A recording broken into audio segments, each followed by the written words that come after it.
You're listening to Real Estate Radio Fresno on News Talk 580 KMJ. Now, live in studio, your host, local real estate expert, Craig Barton. Good morning, Central Valley. I'm your host, Craig Barton, and welcome to the Real Estate Radio Network, the most important hour of radio each week here on News Talk 580 KMJ. Real Estate Radio is a show dedicated to bringing some rational thought to the crazy world that we live in and helping you to rebuild the Central Valley's housing and credit markets. Within every market, there are solutions as well as tremendous opportunities. You just need some trusted advice, and that's what you will be getting here every Saturday morning at 4 a.m. right here on News Talk 580 KMJ. Thanks so much for joining us.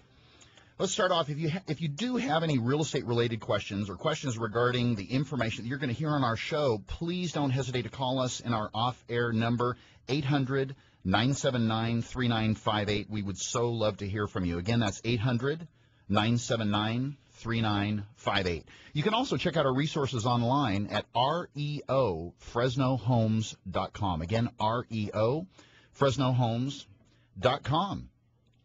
As always, I am so happy to have our special guest co-host, Michelle Pettis-Cavalli, in the studio today. Michelle is a licensed realtor, a great friend, hard worker. Anything else I could say good about you? Beautiful. Oh, they see that already. No, I think you covered it. I got it? You got it. All righty. To highlight today's shows, today's topic that we're going to cover on the show, I'm really excited about the show. We're going to be taking a look back at the events that led up to the housing run-up. And you're not going to believe what we found. Make sure you stay tuned with us. But first, let's take a look into some stories in the news. The deteriorating situation in Iraq is leading some analysts to worry about that the country may not be able to meet its lofty goals for rapidly ramping up oil production. Violence in Iraq is a huge problem, especially for the people who live there. But it's an issue for oil markets because increased oil output from Iraq is supposed to offset rising demand from places like India and China. Iraq's ability to deliver on that oil is one reason oil prices have not jumped even higher than they are now. But after U.S. troops left the country in December, the number of attacks has increased. At least 63 civilians were killed in attacks in December, the highest amount in 3 months. While these attacks are still far below levels seen in the 7 years after the U.S. invasion, there are also signs of rising instability within the central government. Another week around record lows in the mortgage markets. Lenders were offering the 30-year fixed-rate mortgage for conventional financing to solid borrowers at an average rate of 3.89% this week, down from 3.91% last week, according to home lending giant Freddie Mac. That was the lowest rate on record since the survey began in 1971. Freddie Mac also reported record lows for the 15-year fixed-rate loan, 3.16, down from 3.23. Initial rates on adjustable rate loans also touched bottom as well. Loans that adjust yearly had starting rates averaging 2.76%, down from 2.8% last week. Freddie said in its reports Thursday, and loans with fixed rates for the first 5 years were starting at 2.82%, down from 2.86%.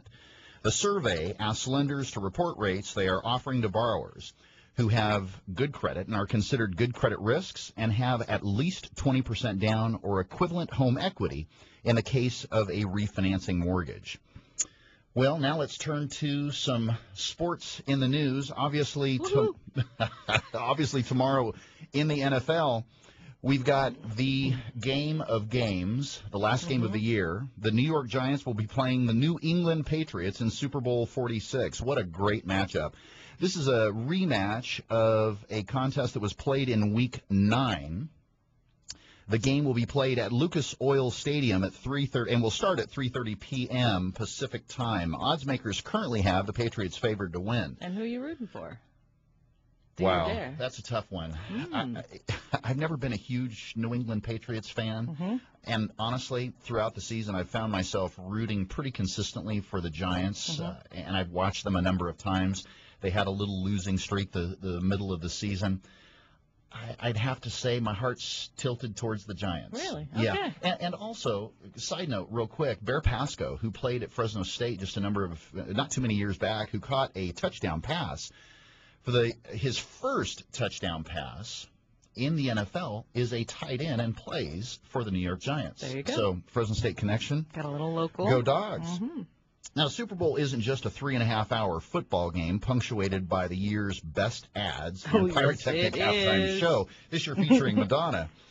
No, it is. It is. Yeah. It's a national symbol and a social event. Like apple pie. Exactly. A national display that transcends the sport itself. And Americans pay a pretty penny to be part of it all. Figures vary. But tickets to get into Lucas Oil Stadium to watch Tom Brady and the New England Patriots face off against Eli Manning and the New York Giants will set you back more than a cool $4,000 on average. Are you kidding? It's lots of money. Wow. And that's for the cheap seats. I bet. If you want to get close to the field, you better figure 3 or 4 times that. Wow. That's amazing. Yeah, even if you don't make the trip to Indianapolis to watch the game in person, consumers will spend billions on snazzy new entertainment systems and even more to stock the fridge with snacks and beer for the game. Well, that is what it's about. Very much so. Here's a look at the numbers, or more of the numbers, that will drive the Super Bowl juggernaut. 111 million. And that is the record-breaking number of viewers last year, according to Nielsen, ratings agency. Yeah, that's almost as many as our show. Yeah. That is a good one. Or is it 111? For million. Million. Yeah. Oh, gotcha. Okay. We're 110 This year million. they're estimating that viewership is going to be somewhere in the ballpark north of 140 million, as estimates have it. 11 billion. That's how much Americans are expected to shell out for the Super Bowl goodies. That's what I mean. Okay, how many of you have been asked this week, what are you doing for Super Bowl? It's like the holiday. What are you doing for Christmas? What are you doing for the Super Bowl? It's that important in our lives. It is. 2 million. The number of pizzas Pizza Hut expects to serve up to hungry football fans Sunday. That amounts to 1,200 tons of dough and about 90,000 gallons of marinara sauce. Yum. Mm-hmm. 100 million. The number in pounds of chicken wings Americans will scarf down. Pepto-Bismol, anyone? 1,200. The average number of calories the average armchair quarterback will consume. I'm sorry, but I disagree with that statistic. I think it's way more. I bet you it's way north of 2,000 calories. 1,200. They're hanging at the veggie tray. I was just going to say it's veggie tray Yeah. on carrot sticks, broccoli, and a little. Yeah, no chicken. Sorry, no pizza. Yeah. 12th, where Indianapolis, the host city of Super Bowl 46, ranked on the list of the nation's most populous cities. According to the Census Bureau, the population of Indianapolis in 2010 was about 820,000 people.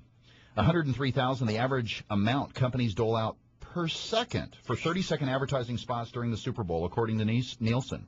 Last year's biggest advertisers were auto companies, followed by beer companies, motion pictures, soft drinks, and lastly, tortilla chips. Okay, what's your number one? And all the years you've watched commercials, which one? Oh, my gosh. It's hard for me to remember that far back. I love the Bud Light ones where they're in the animals in the swamp or whatever it is. Do you remember? The frogs? Yeah. Bud. There you go. Gotcha. Okay, I'm with you. 50 million, the estimated number of kilowatts of electricity Super Bowl-related activities will use. 10, the number of languages Sirius XM satellite radio will broadcast the Super Bowl in, the company announced Monday. Listeners can hear coverage in Spanish, Chinese, Portuguese, and Hungarian, among others. I hear that Hungarian channel Latin. is hot. Question, do they air it all over the world? All over the world. Not just the U.S. Okay. Not just the U.S. Because, they football to other people's soccer, so just wanted to make sure. Right. Okay, no confusion there. Yeah, not NFL. at all. 7 million, the number of people who will call in sick on Monday after the game. Oh, Craig, can I just tell you now? Nope. I won't be in the office Monday. This is not foreshadowing at all for you, Michelle, just so you know. Just kidding. It's all those chicken bones I got stuck in my throat. All those chicken bones. Great. Chew your food good, okay? Yeah, okay. No chicken bones. Guess I'll be there. And in some lighter sports news, former Fresno State, and I tell you what, I couldn't be happier. Former Fresno State Bulldog football coach Pat Hill has been hired by the Atlanta Falcons. You go, Pat. Coach Hill, who spent 5 years in the NFL before coming to Fresno State, and obviously spending 15 years at Fresno State. Was fired shortly after finishing 4-9 this season. I couldn't be happier. Also, he is going to be reunited with one of his former players that was drafted in the 7th round, and I do not recall the young man's name. He's an offensive lineman as well, and Coach Hill is going to be an offensive line coach, which is awesome. Great. Now, I don't know how many of you saw this. I was actually watching the game, and it was pretty amazing. Monday night's game between the Los Angeles Clippers and the Oklahoma City Thunder. Blake Griffin had a dunk over Kendrick Perkins this past Monday night that they say Kendrick Perkins was posterized. Posterized. Yeah, exactly. Blake Griffin took a pass from Chris Paul in a pick and roll and then posterized Kendrick Perkins, and the Clippers win over the Thunder. It was amazing. Posterized. Amazing, amazing, amazing. Well, on to the topic as far as our show is concerned. It's a complex topic, but let me tell you, I really, really am looking forward to sharing the information with you today. On today's show, we want to take a long look back at all of the events that were leading up to the housing run-up, the subsequent market bubble, and the stock market bust in 2008, and ultimately the effect that all of those had on, or will have, on our housing recovery today. So how did we get here? Do you have an opinion or a theory on how we got to exactly where we are at today? And if you do have a theory, let's see how that theory kind of stacks up based upon the information that you're going to hear after today's show. Let's see if we can break down some of the most relevant facts that led to, and I believe helped create, the perfect storm in our housing market. And you really are not going to believe what our research turned up. Starting in 9/11, one of the most significant tragedies, I think, in American history, it was pretty prominent in all of our minds, and not too terribly long ago. What were the major economic effects that arose out of the September 11 attacks? Well, first, it was the initial shock causing global stock markets to drop sharply. The attacks themselves caused approximately $40 billion in insurance losses, making it one of the largest insured events ever. I knew that 9/11 was a significant event leading up to the housing run-up. However, after we took a deeper look, I think it's much easier to see that it was an event in our nation's history that forced the Feds to lower short-term rates. Now, the question that I'd like to ask is, would the Feds have dropped short-term rates had 9/11 never happened? Interesting question. You decide. Now, after 9/11, we saw nationally the lowest mortgage rates in history. After 9/11, 30-year mortgage rates plummeted from approximately 8.5% on a 30-year fixed-rate mortgage in mid-2000 to below 5.5% nearly 3 years later.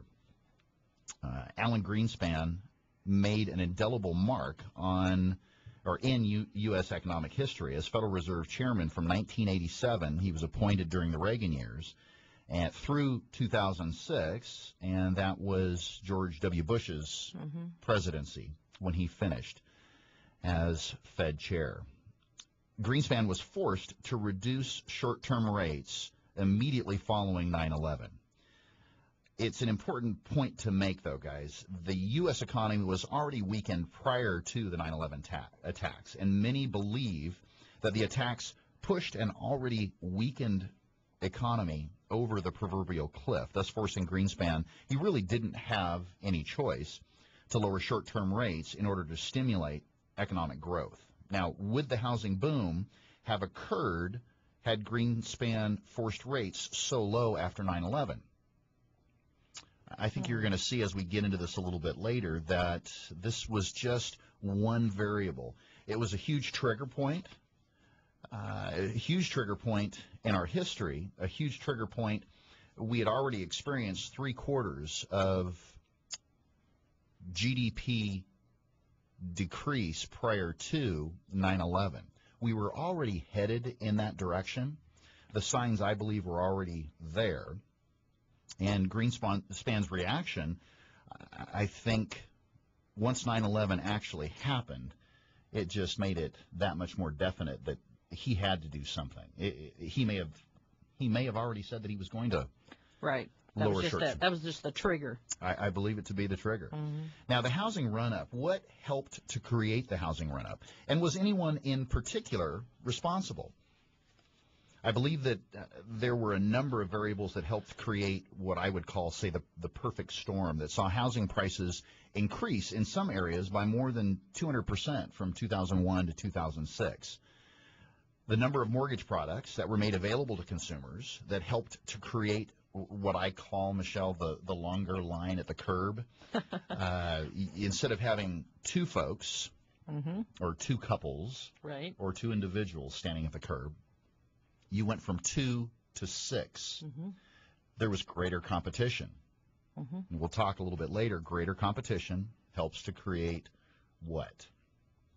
In other words, greater demand helps to drive prices upwards in simple economics. Now, who created those mortgage products? Who created those exotic mortgage-backed securities? The stated income, the no income, no asset, no ratio, no doc types of loans that eventually would turn out to be worthless. And whoever created those products is nowhere to be found. Yeah, exactly. It's nowhere to be found, and it's definitely not in jail. Yeah, exactly. His persona non grata Yeah. is unknown and to be nameless. Mm-hmm. More offers at the curb from more consumers. It's simple supply and demand. It helps to drive housing prices upward. Simple economics, example, short supply and a greater demand creates greater prices. More consumers with access to different types of loans helped put more buyers into homes, but at what price? Not everybody, and I think you could probably argue that was part of the problem, that too many folks had access to financing that maybe they shouldn't have had access to. Right. And went from 2 folks to 6 folks, nearly tripled, not nearly, tripled in many instances, helping to drive prices upwards. As prices were driven upwards, folks either sold and then transferred the equity or the monies that they were able to net from those sales into other properties, even higher priced, or they cashed out. If they decided to stay in their property, they cashed out somewhere between up to 80%, 90%, whatever it might be, if they were able to qualify for it. The hard part was if they were able to qualify for a stated income loan because their credit was good enough, they didn't really truly have to qualify for it. Does that make sense? It does. Meaning that if you didn't make the money on paper that was necessary to qualify for that loan, we could just state the income so that you could qualify for it. It almost allowed you to in a lot of instances, for folks to say, $2,600 house payment, not a problem. I can do it. Swing it. I can swing it. We called them liar's loans. People who wanted one, we were like, you better paint me a really good picture because this isn't. I'm questioning this. That's the old Denny's cook joke, and I say that because that actually came across my desk where I had a cook from Denny's, and they said, well, he makes $4,500 a month. Nice. Is that base? Is that hourly? Is that with tips?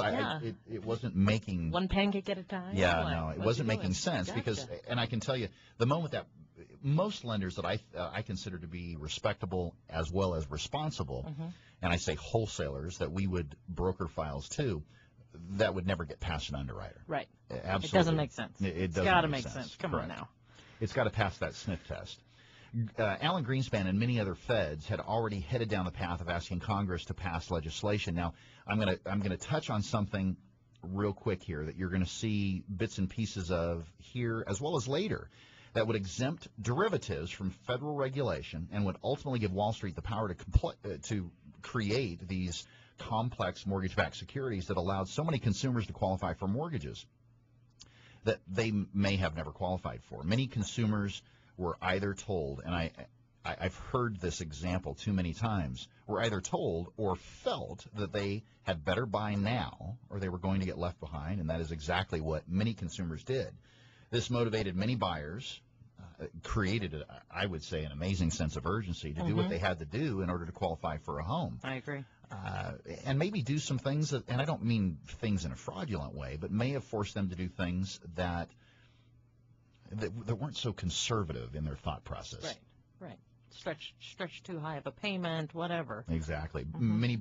Many buyers pooled income as well as assets in order to qualify for mortgages. When I say pooled income and assets, in other words, brought folks on, members of family, Mm-hmm. sister, brother, mother, father, an entire family. Mm-hmm. We see certain demographics here regionally in the Central Valley where it's not uncommon to get multiple families, 2 families, maybe even 3 families, to attempt to qualify for a mortgage Mm-hmm. because they're trying to qualify for a 3,200 or 3,500 square foot Centex home or something along those lines. So depending upon where you lived in the Central Valley, pooling your assets, pooling your income, and really how big your family was and what type of house you needed, it may have made sense to do that. And this is exactly what And not to say those aren't useful tools in the right environment. It's when you put it in an environment where it's still unaffordable and we're trying to do those things. Stretching. Right, exactly. How far do we stretch? Mm-hmm. Mm-hmm. What's reasonable? Right. And I think that everything is so cyclical. If you look back in history, everything is so cyclical. And I think it extremely, extremely important. And I say this to myself first in the mirror, and then to you that's listening. It's extremely important that, A, we take real close notice to what happened over the last 5-7 years. And awareness, sure. Exactly. I'm a history major. Mm-hmm. That's what my bachelor's is in. And they say that those that don't pay close attention are doomed to repeat it. Mm-hmm.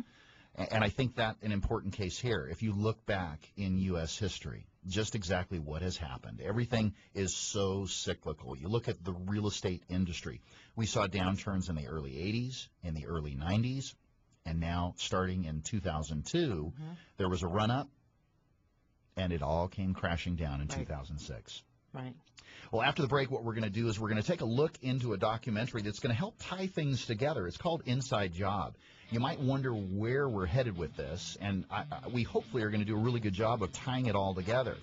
You might get angry, or you might feel lied to. I definitely felt a little lied to and a little undereducated. But you're not going to want to miss this. You are listening to the Real Estate Radio Network here on News Talk 580 KMJ.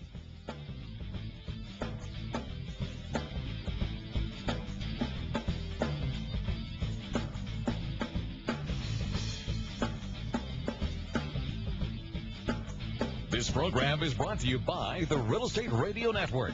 Visit realestateradio.us for more info. That's realestateradio.us. Thinking about buying a home? Find out how the HUD Home Store can help you. Visit HUDHomestore.com. Look at HUD homes available for sale near you or nationwide. Why HUD Home Store? HUD will pay up to 3% of the buyer's closing costs. The price of the home is based on an FHA as-is appraisal, which is already completed, saving you an average of $400. And there is an owner-occupant priority bidding period during the first 30 days. Want to know more? Visit HUDHomestore.com. All it takes is one call to the professionals at Valleywide Homes, and you'll start building wealth in real estate. Whether you're looking for your first home, moving up, or your next income-producing investment property, let the experts at Valleywide Homes help. There's never been a better time to get into the real estate market. Visit our website at reofresnohomes.com or call toll-free 800-979-3958. That's 800-979-3958. And put the seasoned professionals of Valleywide Homes to work for you. You're listening to Real Estate Radio Network with local expert Craig Barton. Now, here's Craig. Before the break, we were taking a look at some of those events that took place starting with 9/11 that led up to some of those things that led up to the eventual run-up as far as the housing market's concerned. Now what we're going to do is we're going to take a look at what I would say is probably one of the most impacting documentaries that I have watched myself personally in a long, long time. I wouldn't say that I'm a documentary person, but this was something, and I didn't seek it out. Someone had actually told me about this documentary, oh my gosh, probably 60 days prior to me actually sitting down. It was actually just by chance I came home and my wife was watching it, and I asked her what are you watching, honey? Right. And she says, I'm watching Inside Job. Have you ever heard about it? It sounds like a bank robbery. Yeah. Oh. In essence, it is. Actually, that was good. I'm sorry. It really does sound that way. Was that in your notes? It wasn't. It wasn't in my it was a bank notes. robbery. But it was a fleecing of America. But when you mentioned it to me and said, "Hey, Michelle, check out this movie," I really am like thinking, "It's a heist movie, right on." I'm gonna have a car, a van with lots guns of action, and no guns. Yeah, no guns. Everything else though was there. It seemed the bank, the robbers, larceny, fraud, exactly, deceit, exactly. Yeah. A call girl. Yeah. It was all there. It was. Inside Job is the documentary that we're speaking about. It was produced and written by Charles Ferguson and narrated by Matt Damon. Matt did a phenomenal job. And that's just purely from me sitting down and listening to the actual... Yeah, he kept it very interesting. He kept it very interesting. And also, Charles Ferguson made the comment that Matt came into the studio and nailed it. One take.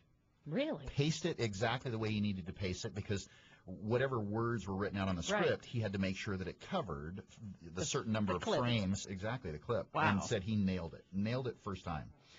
This film was screened originally at the 2010 Cannes Film Festival and won the 2010 Academy for Best Documentary Feature.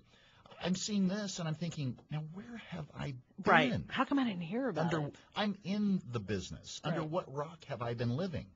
Now maybe, just maybe, it's because nobody wants you to see it. Yeah, I'm thinking that's really what it is. Conspiracy theory. When you hear what we're when we cover what we're going to cover, you will then ask yourself, well, maybe it is because. Yeah. I think it should be a prerequisite to get your lender's license, to get your real estate license, all the things your congressman to work at a bank didn't want you to know. Yeah, exactly. Exactly. This Inside Job hit theaters in 2010 and won numerous awards, including the Academy Award, obviously, as we mentioned.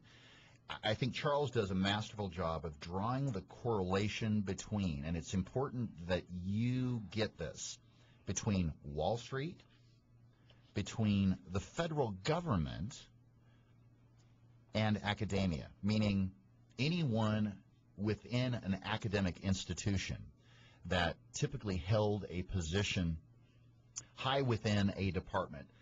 Harvard School of Business president that was called upon to render opinions either publicly or in writing in the form of a report, and how it's all intertwined. And I'll talk a little bit later as far as why were they doing that, motivation for doing that, and so forth. Well, it's not only that they were intertwined, it's that they were the same people. Yeah. You have someone who's working for the politician who's recommending things to him, and they're the dean at an institution here local, in the States. And then they're also on the board of a large bank. It's that they do all three things, and all three things flow together. It was certainly amazing. Yeah, it definitely, public influence, it definitely goes a long way. It goes a long way to keep you employed, and it also goes a long way to keep your department afloat and to keep money in your bank account. Absolutely. And that's why I was saying earlier, that might be why they don't want us to see it. Seeing this. Yeah. The market meltdown in 2008 was not, I don't believe, was an accident. I think there were too many variables that we've discussed thus far. 9/11, mortgage-backed, the deregulation of complex derivatives, and the consistent pushing by the federal government to not regulate Wall Street in their practices. I think you can place blame in all three areas. But I also think that I also do think from a responsibility standpoint that we have to make sure that we do a fair job looking in the mirror and identifying which part of the problem we should take responsibility for. Right. Nobody forces us to do anything. People went out and financed their homes. People went out and bought in this market. I mean, everybody certainly was Well, in hindsight, as it comes. The meltdown had been coming for quite some time. We talked about 9/11. We talked about the deregulation of complex derivatives. We talked about Greenspan and his long run and influence on Wall Street, on the federal government, on the Federal Reserve. And as we dug deeper and watched this documentary, it all appeared to be very cyclical. Government continuing to push for deregulation. Right. There was an early, I don't remember, we were talking about this morning, if you recall this, that it gave an example that the Paul Volcker, who was the head of the Fed prior to Greenspan, was interviewed, and he said, a very good friend of mine worked for Morgan Stanley or Merrill Lynch. It could be any company. And at night, he had to take on a train conductor's job to make ends meet. Right, back in the day. And that's then he what said, was real. He said then 10 years later, he was making money hand over fist, and he thought it was because he was smart. It wasn't. No. It wasn't. No. There was another example that they had given that Morgan Stanley or Merrill Lynch, one of the big ones, or the big names, that their East Coast office had 110 people in the office that covered everywhere. The nation. The nation. Yeah. And that those types of numbers with the deregulation of Wall Street and the financial services division and complex derivatives grew, and it grew exponentially. I don't believe the crisis was an accident. As Charles asserts, Charles Ferguson in Inside Job, there was a gross lack of regulatory oversight, which he believes was the single greatest cause for the following practices that allowed Wall Street. I'm going to list some practices here that to allow Wall Street to put our economy at risk. There were institutions on Wall Street, and Charles said this in an interview. It was on the Commonwealth Club of California. If you go to YouTube and you search Commonwealth Club of California, as well as Charles Ferguson's name, there's an hour and 45-minute interview that will come up, and it's fascinating. He states that there was extreme leveraging, and extreme leveraging is this: allowing institutions to borrow enormous amounts of money at the height of the bubble, leveraging themselves where maybe the assets that they only had represented one, but they were able to borrow 35 times the amount of assets that they had. That's called extreme leveraging. They said Lehman used to do that so consistently, and I don't mean to focus on or point out just Lehman's name, but he said specifically Lehman did that. If there was the example was given during the documentary, if there was a 3% shift in the value of that leverage, it would put them out of business, totally and completely out of business. There was enormous personal incentives for doing things like that, and doing things that had enormous long-term consequences. In other words, huge upside, potentially huge upside, but no consequences for huge downside. What if Joe Smith puts a company out of business? I mean, there's many people within those institutions. Well, it's evident that there's no downside because they haven't had any consequences up until now.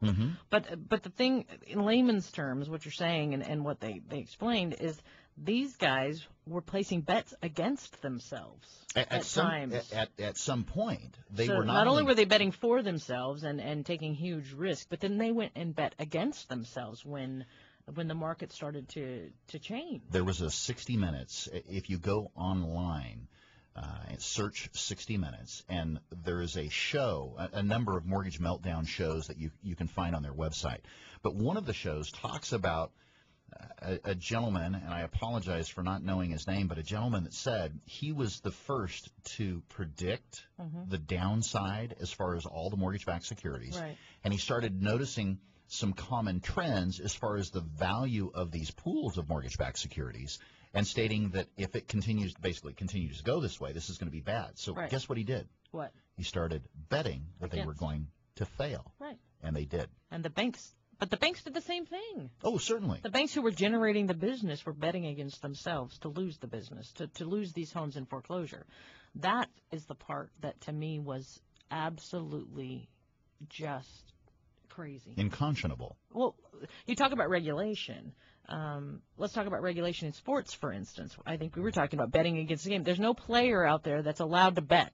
Am I right? Pete Rose, great Pete example. Rose. Okay. It was found that he was betting on games. He was betting on baseball. And it didn't matter if it was his game or somebody else's game. He's not allowed to do it. Correct. Am I right? Correct. Okay, so where on earth or why on earth would a CEO or a board of directors of an institution be allowed to put money from their company against themselves through an insurance company? That to me is the part that is criminal. And it's an important question to ask. It's one of many criminal bets that shouldn't be allowed to take place. Compensation on one level is not regulated on Wall Street, and Charles states it should be. Well, it should be regulated, but there also should be limits as far as upside's concerned and limits on downside. Well, and one of the other things I think meaning risk. Yeah, in the movie they use the example of a doctor. And is it okay for someone to write a paper sponsored by, let's say, a pharmaceutical company and not disclose that that's who they're writing the relationship between the relationship, two. That they're getting money for the article? And one of the colleges that was asked this in the movie says absolutely not. They should have to disclose. They should have to disclose that they're making money off of these things.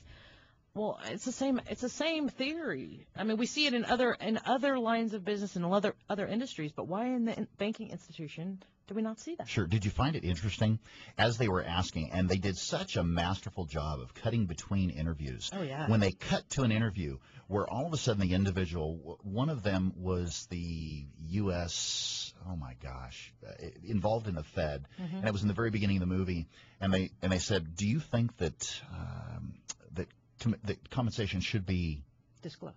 It should be capped. Oh. Could we turn this off? Yeah. Can we turn it off? We don't want to talk about this anymore.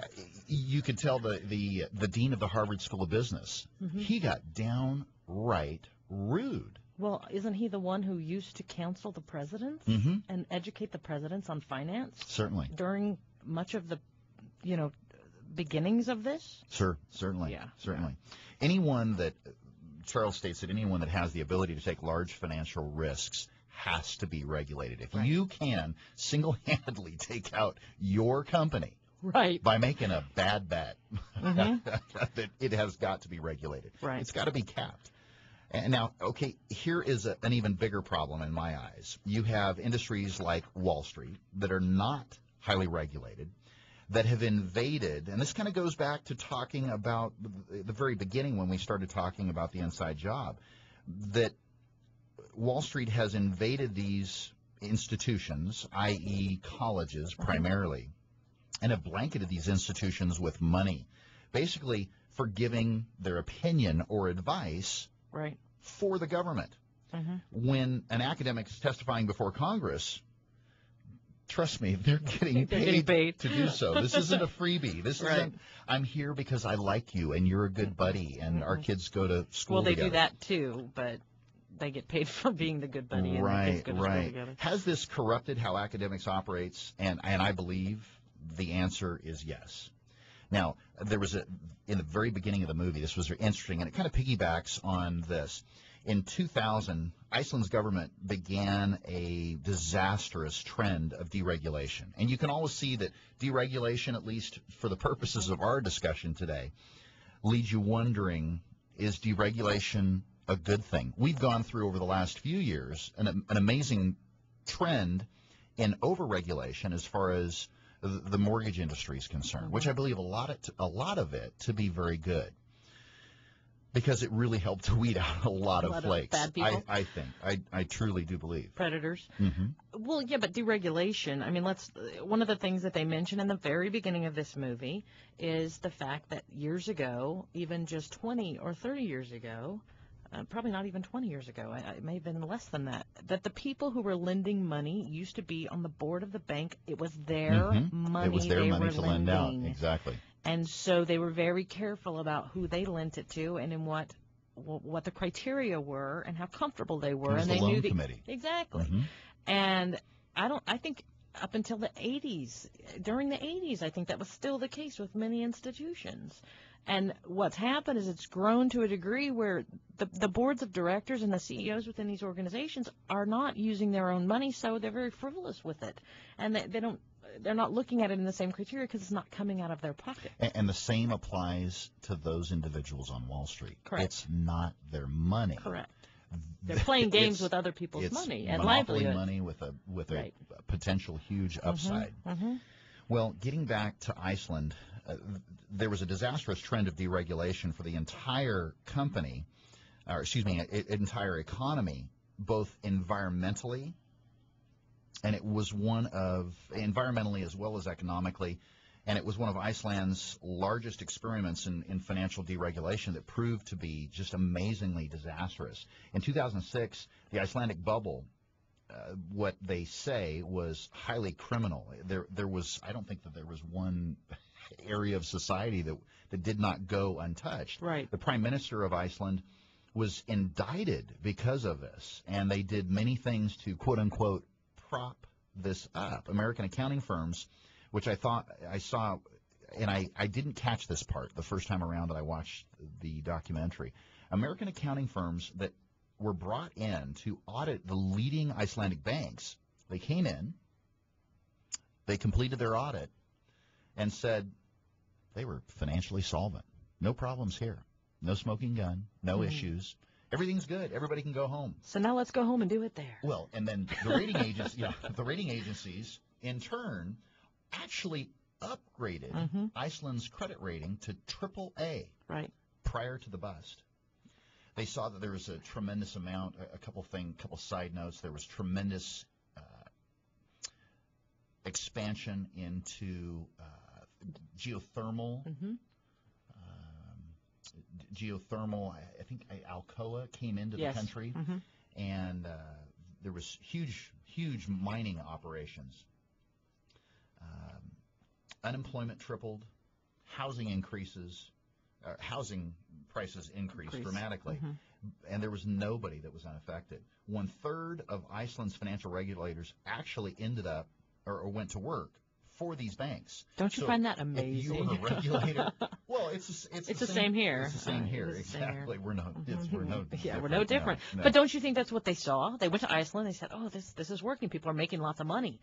They're making lots of money. I say we go for it." What do you think the draw is? They're making lots of money. They're making lots of money. Exactly.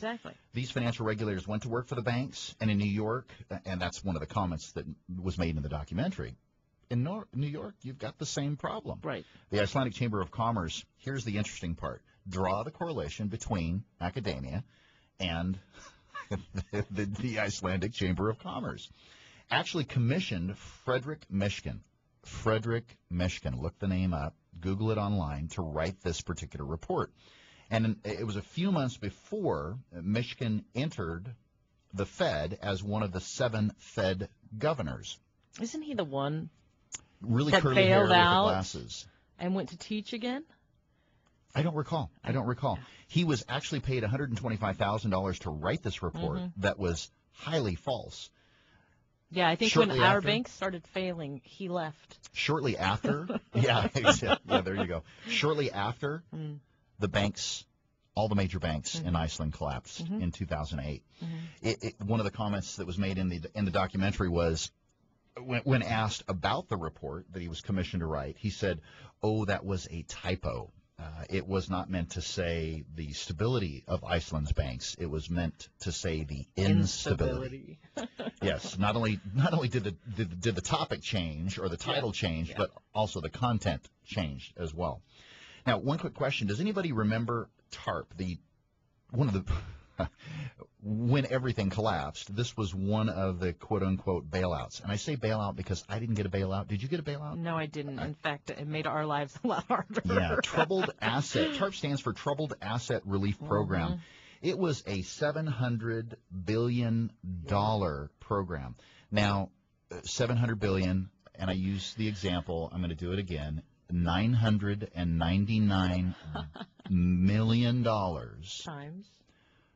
times 700 plus another 700 million Right. equals 700 billion. That's way too many zeros for me to comprehend. Well, you know what's so interesting to me is when you put it in those terms, a bailout. How many bailouts have we gone through since this began? Mm-hmm. I don't know any broker, any real estate agent, any local banker, anybody who locally was bailed out with any of that. Certainly. It's made all of those folks. There were most definitely banks their lives taken harder. over. Yes. Sure, banks taken over, people losing their jobs, but no etc. bailout. But nonetheless, Which no one makes- was lining their pockets so locally that I'm aware of. So doesn't it make it difficult for you to wrap your brain around? And I understand there's a double-edged sword when you're talking bailout, but doesn't it make it difficult for you? So Wall Street's going to take these exorbitant risks, and the house of cards fell. We're going to bail you out, but there's no consequences. Right. Okay, so somebody pays back their bailout money. Well, Bank of America paid back their bailout money. we've all suffered consequences. I mean, just not the people who lined their pockets. Certainly. Well, for sure, the problem is thoroughly bipartisan. This is not a Democratic problem or a Democrat problem or a Republican problem. Both parties are highly influenced by the large financial campaign contributions. They are influenced by the fact that they also, when they get out of office, they want to have a job. I loved that they kept interviewing the lobbyist, Mm-hmm. the financial services lobbyist, Mm-hmm. and that he was trying not to say anything to get himself in trouble with any of these financial institutions or politicians. I did. I loved that. And that there were 5 lobbyists for every, was it congressperson? Mm-hmm. Certainly. From the financial region. Financial sector. Region. Yeah. I found that interesting. Also, if you were attending school and you were attempting to get a doctoral degree, and the head of your department, as an example, was the head of Harvard Business School, who was being paid by Wall Street, being paid by the government, is you had to be careful. You didn't want to say too much. Anything. You didn't want to rock the boat. Right. You didn't want to jeopardize your chances of getting hired or worse, being portrayed as a trouble causer. Really? Talking to me about that? Am I looking at you when I'm saying Yeah, you that? are a little bit. It's a little bit. I wasn't calling you It's a principles thing for me. I gotcha. So this house of cards was set to fall. And I think you can see with some of those things, 9/11, we talk about, again, deregulation of derivatives. We talk about Greenspan and his focus on making sure that hands off Wall Street. And I can't say that enough. We know that Lehman, as an example, participated in accounting tricks to hide the size of its liabilities. And we also know that they overvalued their commercial real estate investments by many billions of dollars for a considerable period of time. Internally, there were many people that warned of these accounting practices, yet to date, there's been no one that's been tried for accounting fraud. I see that and I think, Enron didn't. Oh, now that's a different subject. That didn't. Yeah, they didn't Next line their week pockets on to Real the Estate same Radio, degree. we're Evidently, going to talk about Enron and accounting fraud. Yeah, accounting fraud. They also know that insider trading. Yeah. I mean, really, that's what derivatives did. Was it created the insider trading without it being insider trading? There you go. We know that Merrill Lynch and other investment banks engaged in self-dealing back and forth in order to artificially prop up the value of their securities that they could no longer sell in the open market. And we also know that internally, Merrill Lynch traded securities back and forth and paid each other bribes, which boggles my mind. By the way, here's a little extra to make sure that you continue to do this, because there's some incentive there to help prop up these securities that were essentially worthless. Yeah. The same bankers that sell the worthless securities are the same bankers that donate to political campaigns. Is that the correlation you draw? Not only do they donate, they drive them. They advise the president. Even now, Obama has people in his circle that are from this destruction. And how much of what is said in the public, in the media, is because of those donations? Because let me tell you, your attitude changes, your loyalties change when it's all about making sure that you maintain the status quo. And that's the most Elliot Spitzer, the former Attorney General of New York, in this documentary. Yeah, he's in the documentary. He's sitting there in a big white room with lots of glass. Yeah. I don't think it's at the jail or the prison. No, it's not. No. It's not. He said they had all the evidence they needed when I was Attorney General, that for every case that I brought to them, and they none wouldn't try. went to trial. Yeah. One of the other gentlemen, right after Elliot Spitzer, said, well, if they looked, they would have found. Yeah. So no one looked. Yeah, that's exactly right. We don't. But they look for other things, don't they, Elliot? Yeah. Wow. Yeah, Elliot, former governor of New York. Yeah. Yes. Had to leave office in disgrace, unfortunately. We really don't have time to cover all the instances of corruption that they covered in this movie, and how interrelated are the housing market, the market meltdown, and our potential economic recovery. Well, here's a scary reality for those 1 in 4 homeowners who have negative equity. What if someone loses, and I'm talking about, this is kind of a tenuous string that holds a very fragile part of this economy together. What if they lose their job, or lose a loved one, and get their hours cut, bonus, overtime, or commission cut immediately, or worse yet, some sort of financial emergency? If they can no longer afford their mortgage, they can also, and unfortunately, also not afford to sell their house without bringing money to closing, or executing on a short sale. Right. Which, if they don't short sale, would result in higher foreclosures, and thus greater pressure on housing prices. This begins to explain how important job growth is to our economy. And here in the Central Valley, 15+%, north of 15%, right, combined with record job loss, with a deteriorating housing market, and you have one serious economic headwind. Well, most importantly, to any economy, though, is confidence. If people are confident, they spend, they invest. Right. They don't hold their money, which that's one of the things that I've heard is there's more personal savings now than we've seen in many, many years. Well, before the holidays, they were saying, and I heard this statistic back middle of last year. Why aren't people spending? Well, because they're holding on to their cash. Scared. Exactly. They're scared. If they're not spending, the contract and they, how should I say this? If people are confident, they spend, they invest, they grow the economy. Right. If they're not confident, they contract and they hold. Thus, another unfortunately unmeasurable impact on housing, as its impact on our overall consumer confidence. Well, as soon as we get back from the break, we're going to do a quick recap for you. You are listening to the Real Estate Radio Network here on News Talk 580 KMJ.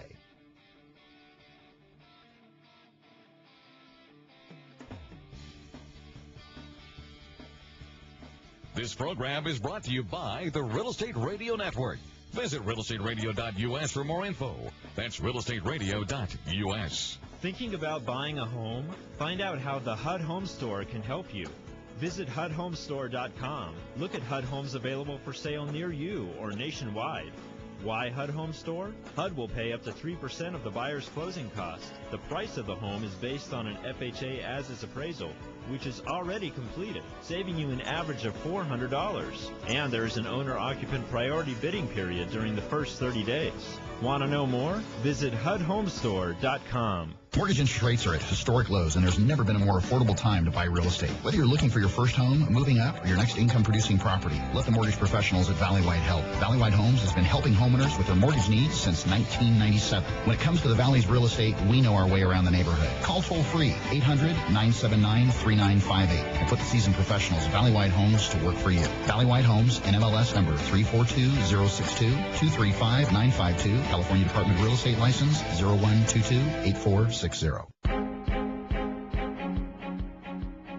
You're listening to Real Estate Radio Network with local expert Craig Barton. Now, here's Craig. Well, we've been talking about the events that led up to the housing crash. We talked about 9/11. We talked about deregulation of Wall Street and complex mortgage-backed securities. Well, let me just tell you, this problem has been far-reaching. If you do, by the way, have any questions regarding real estate or any questions related to the information that you hear on our show, please call us, 800-979-3958. Again, 800-979-3958. We would love to hear from you. You know, there's a certain degree of, as we've been talking through this, I can't feel that it's hard to put blame on Wall Street, on the government, on academia, and not take a certain degree of self-responsibility. I think it's important. Those people that want to point the finger, it's important that we note this.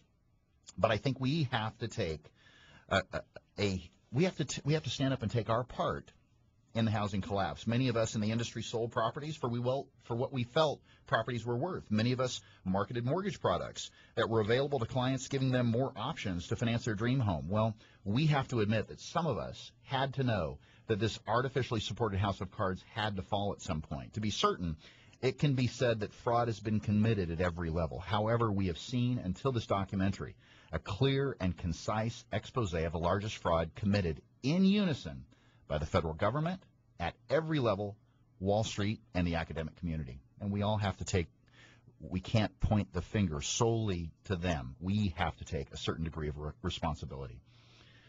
What is great about capitalism is that we can all benefit from buying and selling our home in the open market. However, we've got ourselves into some trouble, and we need some sound solutions. And hopefully that is something that you are able to get from us each and every Saturday here on News Talk 580 KMJ. Don't forget to tune in to the Real Estate Radio Network next Saturday at 4 a.m. A big thank you to Michelle Pettis-Cavalli, my special guest host. Michelle, thank you so much. Again, if you have any real estate-related questions or questions regarding the information that we cover here on our show, we would love to hear from you. Call us again at 800-979-3958 or check out our resources online, reofresnohomes.com. Again, that's reofresnohomes.com. Make it a great day, Central Valley.